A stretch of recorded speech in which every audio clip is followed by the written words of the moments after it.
Kita ke informasi lain, saudara sempat menjalani perawatan asisten rumah tangga yang berupaya kabur dengan cara melompat dari lantai 4 rumah majikannya di Tangerang, Banten, meninggal dunia. Dalam kasus ini, polisi sudah menetapkan sejumlah tersangka, salah satunya majikan korban.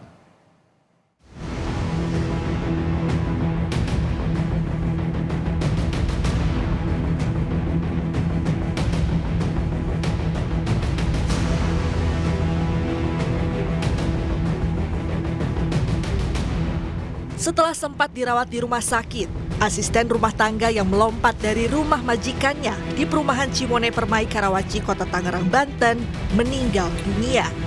Korban sempat mendapat perawatan di salah satu rumah sakit swasta. Ia juga sempat dirujuk ke RSU Kabupaten Tangerang untuk mendapat perawatan. Namun, nyawa korban tetap tidak tertolong.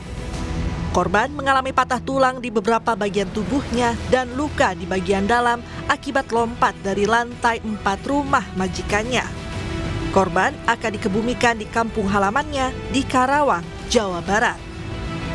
Majikan korban diduga kerap melakukan kekerasan, baik secara fisik maupun psikis, yang membuat korban merasa tertekan.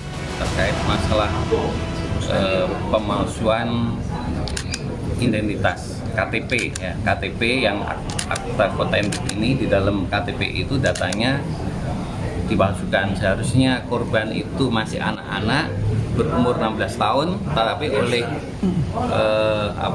pelaku ini jadi umur 21 tahun, jadi seperti itu. Untuk majikannya Pak Kapolres asalnya? Yang jelas untuk majikannya tadi ada eksploitasi anak, kemudian ada kekerasan fisik dan psikis dalam rumah tangga, ya.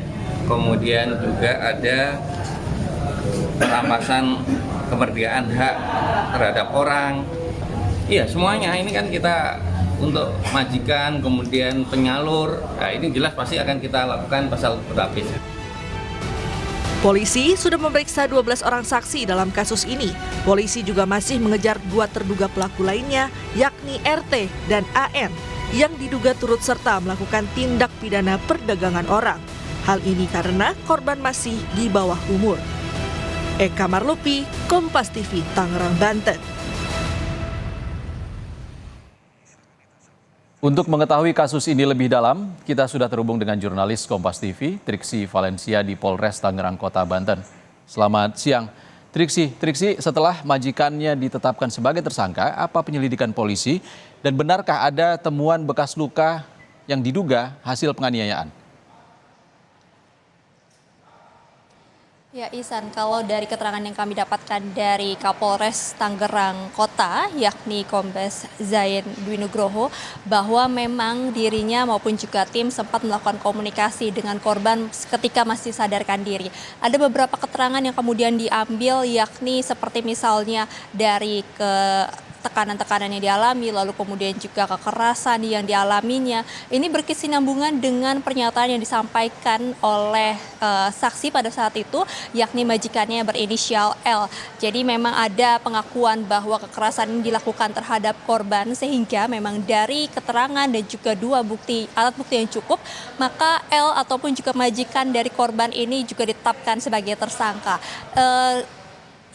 Ihsan dan juga saudara, terkait dengan apakah kemudian ditemukan luka-luka yang lainnya, sampai saat ini tadi dikatakan bahwa masih ada tes yang dilakukan, masih menanti hasil dari laboratorium patologi untuk mengetahui apa saja secara rinci luka-luka maupun juga penyebab dari meninggalnya korban, termasuk juga untuk mengetahui apakah memang ada luka-luka lama, karena memang indikasinya ini adalah dugaan kekerasan yang dialami oleh korban. Maka dari itu, untuk saat ini yang masih didalami adalah bagaimana motif maupun juga penyebab dari korban melakukan tindakan tersebut, lalu kemudian juga yang didalami adalah dari tindak pidana perdagangan orang yang juga masih dicari 1 orang tersangkanya. Jadi kalau misalnya sampai saat ini, Ihsan dan juga saudara, sudah ada 4 orang tersangka yang kemudian ditetapkan, 1 dari sisi majikan yang juga menjadi dugaan penyebab yang memberikan tekanan maupun juga kekerasan fisik maupun juga psikis kepada korban. Lalu kemudian di sisi lainnya, ini adalah dari sisi terkait dengan penyaluran korban. Nah, terkait dengan TPPO ini, Ihsan dan juga saudara, dikatakan memang sudah ada dari penyalur, lalu kemudian juga dari penghubung untuk membuat identitas palsu, termasuk juga satu lagi yang membuat identitas palsu yang ditetapkan sebagai tersangka, ada 3 orang. Dan 1 orang lagi memang masih menjadi buron ataupun juga masuk dalam daftar pencarian orang. Ini masuk sebagai salah satu penyalur yang juga berhubungan dengan salah satu tersangka yakni J. Jadi terkait dengan hal tersebut masih didalami Ihsan dan juga saudara. Apakah kemudian memang ini jaringannya sudah luas, lalu kemudian apakah tersangka-tersangka ini juga sudah melakukan aksi sejak lama. Nah, ini yang kemudian masih didalami dan juga digali terus dari para tersangka-tersangka yang saat ini juga sudah ditahan. Terkait dengan apa yang kemudian dialami oleh korban, untuk lebih jelasnya, Ihsan dan juga saudara, kita dengarkan kutipan wawancara dengan Kapolres Tangerang Kota, Kombes Zain Dwi Nugraha berikut ini. Di mana L ini diduga di samping dia melakukan eksploitasi anak, dia juga melakukan kekerasan fisik dan psikis terhadap ART tersebut yang menjadi korban, termasuk juga merampas kemerdekaan orang, di mana seharusnya yang bersangkutan ini hanya bekerja hanya 4 bulan sesuai kontrak, namun ditahan sampai 5 bulan dan sempat orang tuanya datang menunjukkan bahwa anaknya ini adalah di bawah umur, namun tetap ditahan menunggu dari penyalur untuk menggantikan. Sehingga dari kekerasan fisik dan psikis, kemudian merampas kemerdekaan terhadap anak tersebut, akhirnya anak ini secara psikologis tertekan, sehingga anak ini berusaha untuk kabur.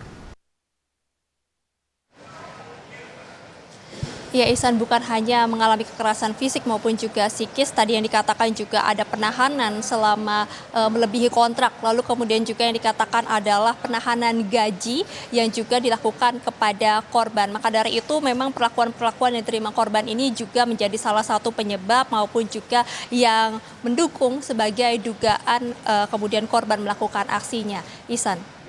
Apa hasil pemeriksaan polisi terhadap penyalurnya? Apakah korban adalah korban tindak pidana perdagangan orang yang pertama, satu-satunya, atau ada korban lain mungkin? Ya, betul sekali, ini yang masih didalami dan juga digali terus, Ihsan, mengingat juga masih ada 1 orang DPO yang sebagai ataupun juga perannya sebagai penyalur, ini bekerja sama dengan J, yakni menyalurkan pekerja-pekerja tersebut kepada majikan-majikan ataupun juga mencari orang-orang yang ingin bekerja. Nah, ini perannya cukup penting. Kemudian kalau kita melihat juga dari tersangka lainnya, yakni pembuat identitas palsu, pada saat ditangkap salah satu tersangka yang terbaru yakni yang berinisial H, ini ditemukan ada 40 KTP, lalu kemudian mengaku sudah melakukan pemalsuan identitas sebanyak 20 kali. Jadi tidak menutup kemungkinan bahwa ini memang masih ditelusuri, ada korban-korban lainnya, apakah memang pembuatan identitas palsu ini dilakukan kepada anak-anak di bawah umur ataupun terkait dengan penyalurannya ini sudah lama dilakukan, kemudian juga apakah memang terjadi paksaan-paksaan untuk kemudian anak-anak di bawah umur tersebut melakukan melamar pekerjaan ataupun juga bekerja sebagai asisten rumah tangga. Maka dari itu, Ihsan, sampai saat ini yang masih digali dari 3 orang tersangka tersebut adalah terkait dengan keberadaan 1 orang DPO yang berinisial A, lalu kemudian juga terkait dengan jaringannya, apakah ini adalah jaringan yang luas, sudah lama mereka melakukan operasi ini, ataupun juga ini adalah tindakan-tindakan yang dilakukan oleh mereka berempat saja. Jadi sampai saat ini sudah ada 20 saksi yang kemudian diminta keterangan. Ihsan tidak menutup kemungkinan juga akan ada tersangka baru kalaupun itu ditemukan keterangan maupun juga bukti-bukti yang kuat untuk menunjukkan bahwa memang ini saling berkaitan ataupun juga saling membantu, karena mengingat tindak pidana perdagangan orang ini cukup luas, Ihsan dan juga saudara, maka dari itu kepolisian masih harus melakukan pemeriksaan dan juga pendalaman dengan lebih teliti dan juga lebih detail lagi. Ihsan. Baik, terima kasih Triksi Valencia melaporkan langsung dari Polres Tangerang Kota Banten. Terima kasih Triksi.